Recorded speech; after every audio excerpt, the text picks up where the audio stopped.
बातमी अशोक चव्हाणांचा राजीनामा स्वीकारला तशी अधिसूचना काढल्याचं नार्वेकरांनी म्हटलंय। आणखी कोणत्याही आमदारांना राजीनामा पत्र दिलेलं नसल्याचं नार्वेकर म्हणाले। विशेष अधिवेशनाबाबत कोणतीही सूचना विधिमंडळाला प्राप्त नाही, राज्यपालांकडून कोणतीही सूचना प्राप्त झाली नाही असं राहुल नार्वेकर म्हणाले।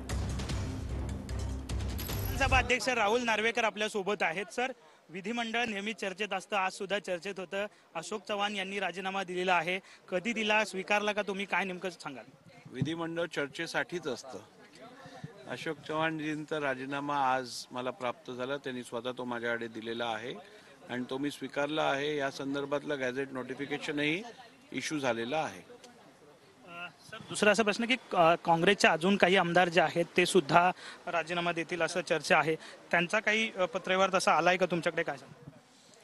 माझ्याकडे केवळ श्री अशोक चव्हाण यांचा राजीनामा प्राप्त झाला आहे। या व्यतिरिक्त अद्याप माझ्याकडे कुठच्याही इतर विधानसभा सदस्याचा राजीनामा प्राप्त झालेला नाही।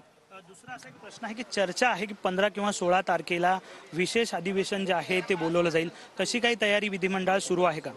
अद्याप त्या विषयातलं कुठचंही सूचना विधिमंडळाला प्राप्त झाली नाहीये राज्यपालांकडनं। राज्यपालांकडनं जर का या विषयातली सूचना प्राप्त झाली तर निश्चितपणे त्या संदर्भातली माहिती आपल्याला दिली जाईल।